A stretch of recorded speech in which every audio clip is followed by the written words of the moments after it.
आशा किससे रखो।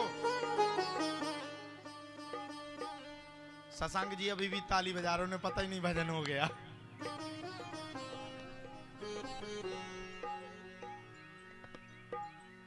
उन्हें पता ही नहीं भजन हो गया, बातों में इतने बिजी थे कि ताली बराबर बजा। हंस तो सकते ही नहीं, वो बड़ी आफत है। देखो तो आशा किससे रखो, भगवान से। आशा एक राम जी से, दूसरी आशा। और देखो भगवान से अगर नाता जोड़ना है, वास्तविकता का अगर जोड़ना, तो भगवान से अभिमान को जरा दूर रखो। अभिमान नहीं चाहिए भगवान। किसी स्थिति में, किसी परिस्थिति में, किसी भी जगह भगवान को अभिमान नहीं चाहिए। अगर अभिमान आपका दूर है तो भगवान आपके साथ। और जिस दिन आपके जीवन में अभिमान आ गया, ध्यान रखना उस जीवन में आपको कोई बचाने वाला है ही नहीं। इसलिए अभिमान को दूर रखिए। भगवान ने राजा इंद्र के अभिमान को दूर किया। पता आप लोगों ने कल सुना, राजा इंद्र को अपने आप में बड़ा भारी अभिमान था। राजा इंद्र को अपने आप में अशक्त अभिमान था, मुझसे बड़ा इस संसार में कोई दूसरा है ही नहीं। सबसे बड़ा इस संसार में मैं ही हूं, मैं, मेरे अलावा कोई दूसरा नहीं है।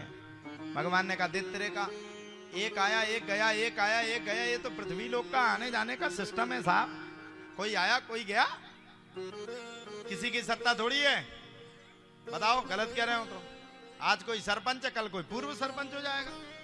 आज हम लोग कथा कर रहे हैं, कल के दिन जब बुढ़ापा आएगा, हमारे दांत गिर जाएंगे तो कौन सी कथा करेंगे। हम कहेंगे राम, लेकिन उसमें से हवा निकलेगी, फिर कैसे होगी। एक समय हमारा, सबका एक अपना अपना टाइम है।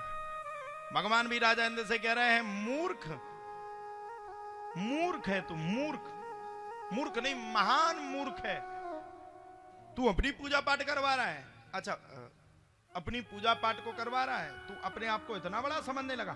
भगवान ने लिया पूरा पलटा झाड़ दिया, जाओ राजा इंद्र की पूजा की जगह किसी दूसरे की पूजा कर लो। राजा इंद्र की पूजा मत ही करो, गोवर्धन की पूजा कर लो। श्री गोवर्धन महाराज, महाराज तेरे माथे मुकुट विराज रहो। अब गोवर्धन की भी पूजा करने का सबने सहमति दे दी, सबने कह दिया चलो भैया अच्छा ठीक है, कान्हा की बात को मान जाओ, गोवर्धन की पूजा करो। गरिमाणम ससोरबूढ़म नासे हे गिरकूटवत भूमो निधाय तम गोपी विस्मिता भार पीड़िता। चलो भैया गोवर्धन की पूजा कर लो, कोई दिक्कत नहीं। गोवर्धन की भी पूजा करने के लिए सबरे गए तो देखा गोवर्धन कहाँ है।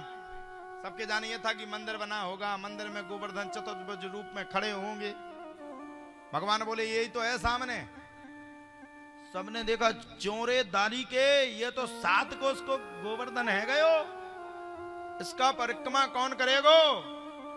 कान्हा बोले तू चिंता ना कर, तुम तो अपने अपने छपड़ियों को निकाल लियो और निकाल करके गोवर्धन के शरण में रख दो।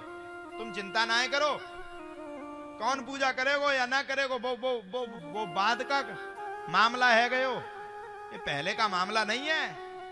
सबने अपनी अपनी छपड़ियां निकाली। अब सबने पूछा पूजा कैसे करेंगे। बोले एक काम करो, पहले सबसे गोवर्धन को स्नान करवाओ। अब गोवर्धन को मैया स्नान कैसे करवाओ, वो एक आध, जैसे को गए महाराज जी का स्नान कराओ तो एक आध टंकी ले आओ, मुड़ी पे डाल दो। अब महाराज जी हो 21 किलोमीटर की, टंकी का होते तो टैंकर चाने कम से कम, और नहीं तो 10-20 हजार। कैसे करें। सबरे रहेगा चौरेदारी के इतनो बड़ो गोवर्धन पर्वत है गयो, इसके ऊपर कौन पानी डालेगो। भगवान बोले चिंता मती करो, तुम्हारे लिए व्यवस्था करता हूं। मैं तो मानसी गंगा नहाऊं मेरे भी नाय माने मेरो मनवा। भगवान ने तुरंत मानसी गंगा को प्रकट किया और सबरे ब्रजवासियों ने मानसी गंगा को प्रणाम किया, प्रतिज्ञापन किया। और प्रणाम करके सबरे ब्रजवासियों ने मानसी गंगा के द्वारा गोवर्धन भगवान की बड़ी सुंदर पूजा अर्चना कर दी। अब पूछा चौरेदारी को, तेरो तो यहां कोई है ही ना है, कोई खड़ो ही ना है, किसको प्रसाद लगाएंगे? भगवान बोले चिंता ना करो, अपनी अपनी आंखों को सब बंद कर लियो, मेरा भगवान आता ही होगा। भगवान तो भगवान है, काय को गोवर्धन थे, गोवर्धन ही भगवान कृष्ण थे। वो तो लीला कर रहे थे, सम्मरण कर रहे थे, लीला बता रहे थे, लीलापति नाथ है वो, लीला को बता रहे थे। भगवान ने क्या किया, एक सांस में सबने अपनी आंखों को बंद किया और भगवान ने तत्काल एक सांस में रूप स्वरूप को प्रकट करके गोवर्धन बन के सामने खड़े हो गए। बोलो गोवर्धन गिरधारी महाराज की जय। गोवर्धन का रूप स्वरूप लेकर के भगवान प्रकट हो गए। सबने देखा, अरे कनुआ ये तो तेरे जैसो लगते हो है, ऐसा तो ना है कि तू हम सबको पागल बना रहे हो और बहुत दिन से तो को मक्खन ना है मिलो, ऐसा तो ना है कि तू बिना मक्खन के दौड़ लगा रहे हो और ऐसा तो कछु है नहीं गए हो, ऐसा तो नहीं तू दूसरा स्वरूप धारण करके खड़ा हो गया हो मक्खन खाने के लिए। भगवान बोले नहीं नहीं नहीं, मैं कभी ऐसा काम नहीं करता हूं, ऐसे कामों से मैं कदाचित दूर रहता हूं। ये तो मेरे जैसा मक्खन खाता है इसलिए ये मेरे जैसा है, अब मुझे मक्खन अच्छा लगता है, इसको भी मक्खन अच्छा लगता। तुम सब ये सब बातें छोड़ो, लगाओ प्रसाद। लगाया। भगवान तो भगवान है, यते चतुर्भुज रूप प्रकट करके जितनों छपड़ियों में रखा था सब खा गए एक सांस में। सबरे ब्रजवासी बोले कान्हा ये तेरो गोवर्धन तो मुझे लगता है कि 200-400 वर्ष से भूखा हो जाए, भुक्कड़े तो सब खा गए हो। भगवान बोले चिंता ना करो। दूसरा बोला कैसे चिंता ना करो, हम भी तो भूखे थे। भगवान को अपन लोग प्रसाद लगाते, आओ मेरे राम जी खाओ मेरे राम जी, रुच रुच भोग लगाओ मेरे राम जी, हैं सबरे लगा दे। अब अपन जा थोड़ी सोचत कि पूरी रोटी लेके भगवान सरक जाए, इतना खा लो तो चल जाए। पूरी रोटी जो अंदर ले जाने लगे बुंदेलखंड में तो कोई रोटी को प्रसाद ही ना लगाए, फिर बंद कर दे। आदमी भी भगवान से जुड़ता है स्वारस से लगाएगा और देखता जाएगा पनीर बहुत अच्छी बनी है, इसमें मिठाई भी गुजिया बहुत अच्छी रखी, बगल में देखेगी सास ना खा जाए और सास देख रही बेटा लग जान दो, 2 सपाटे देंगे हम ही खाएंगे सबसे पहले। तो सबरे बोले कनुआ तेरो कैसो देवता है गयो ये देवता तो सब खा जाएगो, इसके चक्कर में हम ना पड़ेंगे, ये तो सब खा गए हो।